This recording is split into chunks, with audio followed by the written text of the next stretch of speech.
बोलो। नहीं नहीं, फोर्थ वाले इसमें डिवीजन आ गया ना, तो डिवीजन के अंदर क्वोशंट और रिमाइंडर अलग से डिस्प्ले करके दिखा दो, तो इधर मेन्यू में काइंड ऑफ दिखाने की ज़रूरत है। ठीक है, वो मैं डिवीजन के अंदर के दो ऑपरेशन आते हैं ना, क्वोशंट भी मिलेगा और रिमाइंडर भी मिलेगा, तो मैं अलग से डिस्प्ले लाइक उसके अंदर ही फोर्थ वाले ऑप्शन के अंदर ही वो सब कर दूँ, दोनों चीज़।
ठीक है फाइन, तो ये आपका काइंड ऑफ बेसिक एक प्रोग्राम, ऐसा कुछ मेन्यू सिस्टम चाहिए।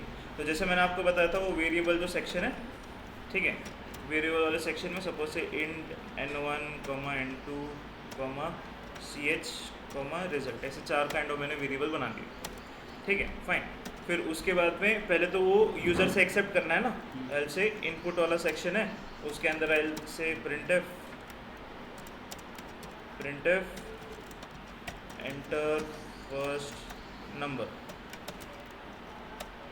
ठीक है, और उसको हम लोग स्कैन कर लेंगे %d, %n1 के अंदर। ठीक है, वो % बोलना मत, मैक्सिमम टाइम वो गड़बड़ हो जाती है, % सिंबल नहीं है हमको। ठीक है, और सेकंड नंबर भी चाहिए हमको। ठीक है, और वो n2 में स्कैन कर लेता हूँ, नंबर्स मुझे मिल गए।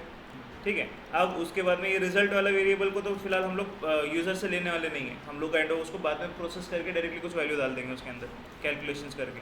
ठीक है, मतलब कंप्यूटर डाल देगा बेसिकली, हमको डालने की ज़रूरत नहीं। अब नेक्स्ट वाज कि वो मेन्यू सिस्टम डिस्प्ले करना है, तो आई सिंपली से printf /n सपोज से मेन्यू,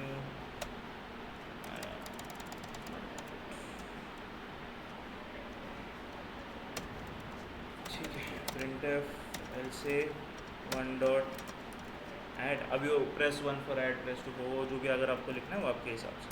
ठीक है, तो ऐड, सब्ट्रैक्ट, डिवाइड, मल्टीप्लाई, ये 4 ऑप्शन हैं, सब्ट्रैक्ट, मल्टीप्लाई एंड डिवाइड। ठीक है फाइन, और फिर उसके बाद में printf एंटर योर चॉइस, फिर उसको स्कैन कर लेंगे। अच्छा, अब ये वो जो है हम लोग को ch वाले वेरिएबल में स्कैन कर लेंगे, %ch इस वेरिएबल में स्कैन कर लेंगे, है ना। इतना पार्ट पहले सही चल रहा है कि नहीं चेक कर लो। ठीक है, तो ये 8,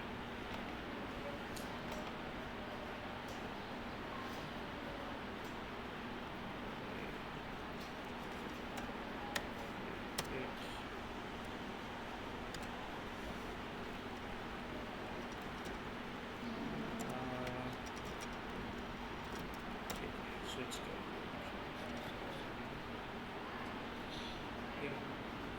अच्छा अगर आप नोटिस करोगे तो मैंने काइंड ऑफ वो सी सोर्स फाइल सिलेक्ट नहीं किया था, बट मेरे इसमें दिखा रहा है .cpp नहीं दिखा।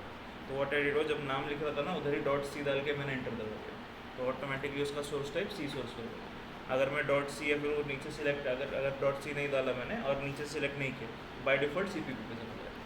ठीक है फाइन, तो छोटे मोटे ऐसे शॉर्टकट्स काम ईजी करने के लिए करते रहते हैं। अगर आप वो सी सोर्स फाइल सेलेक्ट करते हो तब भी कोई इशू नहीं। अच्छा ठीक है, इसको कंपाइल करते हैं, 0 एरर 0 वार्निंग्स दिखा रहे हैं, इसको एक बार रन करके चेक कर लेते हैं।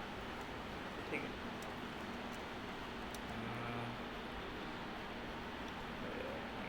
फुल स्क्रीन नहीं चाहिए था। ठीक है, सो एंटर फर्स्ट नंबर, आज से फर्स्ट नंबर है सपोज से 33 एंड 34। ठीक है, और इतना मेन्यू सिस्टम। अब यहाँ पे मैं कुछ भी एंटर करूँगा इससे फ़र्क नहीं पड़ता, राइट, प्रोग्राम मेरा खत्म हो जाएगा बिकॉज मैंने इतना ही डिस्प्ले करके देखा। अच्छा वहाँ पे मैं अपडेट करना भूल गया, 1 1 1 1 है सारे, है ना। फाइन, तो उसको एक बार अपडेट कर लेते हैं, 2 3 एंड 4, ठीक है। फाइन, यहाँ तक तो सही है। अब फिर इसके बाद में आपका एक काम करते हैं, चलो before kind of giving this thing also, switch case के पहले हम लोग एक काम कर देते हैं, हम लोग डिस्प्ले करके दिखाते हैं उस नंबर्स को, ठीक है। Fine, display printf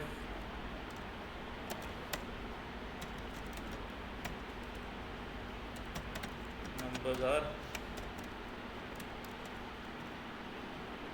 %d %d/t/t%d, ठीक है। तो इधर ये num1 num2 प्रिंट कर देते हैं हम लोग, ठीक है। फाइन, और फिर उसके बाद में काइंड ऑफ हमारा मेन काइंड ऑफ का ये मेन्यू सिस्टम, या फिर जो अभी बेसिकली अगर आप नोटिस करोगे तो आप इनपुट वाले सेक्शन में ही हो अभी तक, ठीक है। इनपुट आपने यूज़र से लिया, फिर मेन्यू दिखा, मेन्यू के अंदर भी आप वो इनपुट एक्सेप्ट करने के लिए रुकेगी, ठीक है। फाइन, क्योंकि वो इनपुट वाला प्रोसेस कंप्लीट नहीं हुआ, but in between kind of मैंने डिस्प्ले वाला पार्ट ऐड कर दिया कि एक बार जैसे नंबर्स डाल दिए, एक बार उनको डिस्प्ले करके दिखा देंगे कि ये यूज़र ने नंबर्स एंटर किए, फिर उसके बाद में वो मेन्यू सिस्टम दिख रहा है। अब वो दो नंबर्स पर आपको कौन सा ऑपरेशन परफॉर्म करना है वो दिखा दो, ठीक है। फाइन, तो अब इधर आ गए फिर। अच्छा, अब इसके बाद में बेसिकली वो स्विच केस था, है ना। अब स्विच केस का सिंटैक्स क्या था, जो भी काइंड ऑफ मैंने बताया था, ये चॉइस जो भी यूज़र देगा यहाँ पे, वो चॉइस वाला वेरिएबल मैं एज अ पैरामीटर इधर पास कर दूँ, ठीक है। तो वो जो CH वाला वेरिएबल इधर पास करके, और अभी कल हमने देखा था बेसिकली केसेस रहते हैं। अच्छा, अब ये जो CH है इसका डेटा टाइप क्या है, इंटीजर, है ना। इसलिए काइंड ऑफ मैं जो केस के आगे कुछ स्पेसिफाई अगर करूँगा तो केस स्पेस 1 2 3 काइंड ऑफ मैं ऐसे ही लिखूँगा डायरेक्टली। अगर सपोज से इस CH वेरिएबल को मैं यहाँ पे कैरेक्टर बना देता हूँ, कैरेक्टर CH, तब वो जो 1 2 3 4 अगर यूज़र प्रेस करता तो वो एक कैरेक्टर फॉर्मेट में था, तब मुझे उसको कोट्स में देना पड़ता, quotes 1 something like this, case 1। अगर वो कैरेक्टर बनाता तो फिलहाल के लिए नहीं बना, इसलिए मैं उसको डायरेक्टली ऐसे ही कुछ दे रहा हूँ, ठीक है। तो मैं, ठीक है, तो ये हुआ मेरा केस 1। ओके, अब केस 1 के अंदर मुझे क्या काम करना है, एडिशन करना है दो नंबर्स का। अच्छा, मेरे पास वो रिजल्ट वाला वेरिएबल है ना। फाइन, ये रिजल्ट वाला वेरिएबल है, तो मैं क्या करूँगा, उस रिजल्ट वाले वेरिएबल को यूज़ कर लेता हूँ। आई सिंपली से केस 1 के अंदर result is equal to a + b, sorry num1 + n1 + n2, ठीक है। फाइन, ये मेरा हो गया एडिशन इसका। अब इसको बस प्रिंट करवाना है, I'll just say printf addition is %d, ठीक है। या फिर चलो एडिशन, या इसकी जगह पे एडिशन की जगह पे ऐसा कुछ मैं लिखता हूँ, सपोज से n1 + n2 equal to %d, ठीक है। या फिर n1 और n2 की जगह पे इधर भी %d देता हूँ, चलो %d + %d is equal to %d। अब पहले जगह पे आएगा n1, दूसरी जगह पे आएगा n2, तीसरी जगह पे आएगा रिजल्ट, ठीक है। तो दिस प्लस दिस, इसका रिजल्ट आता है ये, है ना। फाइन, तो वो हो गया, ये वाला एक पार्ट हो गया। अच्छा, ब्रेक भी एक लगेगा हमको, है ना। लास्ट टाइम ब्रेक, कल हमने देखा था ब्रेक का इंपॉर्टेंस क्या है, ठीक है। तो इसको मैंने कर लिया कॉपी, और इधर हम लोग करते हैं इसको पेस्ट। और केस 2, केस 2 के अंदर क्या था, सबट्रैक्शन था, माइनस साइन, है ना। फिर यहाँ पे भी काइंड ऑफ मैं माइनस साइन डाल देता हूँ, ठीक है। फाइन, केस 3 जो है उसके अंदर क्या था, मल्टीप्लिकेशन, तो यहाँ पे मल्टीप्लिकेशन साइन, यहाँ पे बस मैं इंस्टेड ऑफ मल्टीप्लिकेशन चलो x डाल देता हूँ, मल्टीप्लिकेशन का सिंबल वैसे सही से दिखता है। अच्छा, प्रिंटफ के अंदर ये जो लिख रहा हूँ ये काइंड ऑफ बस डिस्प्ले करने के लिए, तो इधर एक्चुअली कैलकुलेशन नहीं हो रहा, कैलकुलेशन ऑलरेडी हो चुका है, ठीक है। Fine, and finally you have case 4। अब केस 4 के अंदर क्या था, अब यहाँ पे दो रिजल्ट्स हैं, है ना। फाइन, तो अभी डिवीजन के अंदर अभी हमारे पास दो रिजल्ट्स हैं, तो एक तो है पहला वाला दिस डिवाइडेड बाय दिस, है ना। फाइन, तो मैं अभी इधर वो काइंड ऑफ सिंबल ऐड कर देता हूँ, यहाँ पे काइंड ऑफ वो डिवीजन वाला काइंड ऑफ सिंबल मुझे मिलेगा नहीं, तो यही सिंबल है मेरे पास, ठीक है। फाइन, तो this number 1 divided by number 2, उसका रिजल्ट ये आएगा। और फिर उसी के नीचे kind of what I will do is I simply copy this 2 lines, वापस पेस्ट कर देता हूँ, और मॉड्यूलस वाला सिंबल यूज़ कर देता हूँ, है ना। और यहाँ पे मॉड्यूलस बता देता हूँ उसको, ठीक है। अच्छा, अब ये लास्ट टाइम मैंने आपको बताया था शायद से, एक बार 1% सिंबल डालोगे परसेंट वाला तो वो डिस्प्ले नहीं होता, उसको आपको 2 बार % वाला सिंबल लिखना पड़ेगा, %, तब जाके 1% वाला सिंबल डिस्प्ले होगा, या फिर वो what can say, because percent के बाद में the compiler is expecting something like this, %d, %c, %f। जब परसेंट के बाद में परसेंट दोगे तो उसको समझ आएगा, अच्छा हाँ कोई kind of what can say क्या बताता है उसको, फॉर्मेट स्पेसिफायर नहीं है, कोई एक एक्चुअल सिंबल प्रिंट करना है स्क्रीन के ऊपर, इसलिए ये, ठीक है। ओके ये हो गया, इधर आ गए, ठीक है। या तो फिर I think so one more thing slash और ये भी चलता है, बट फिलहाल के लिए चलो आई नो दिस थिंग, तो इसी ऊपर वर्क करते हैं।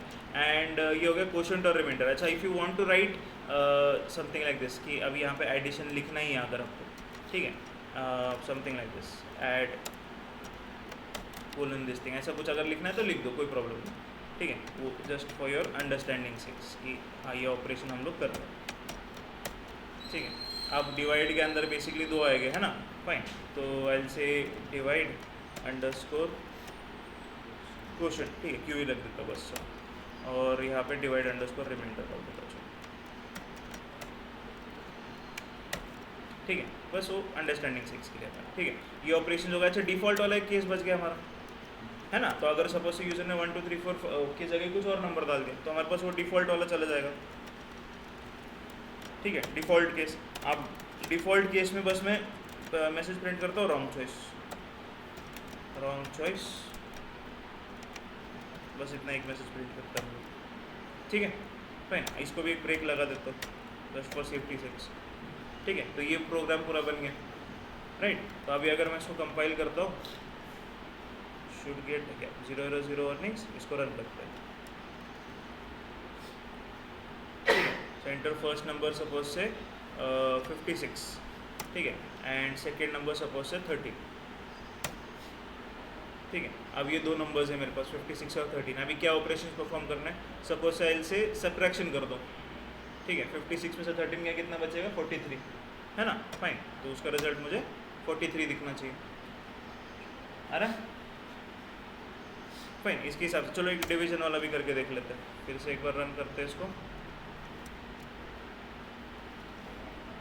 ठीक है।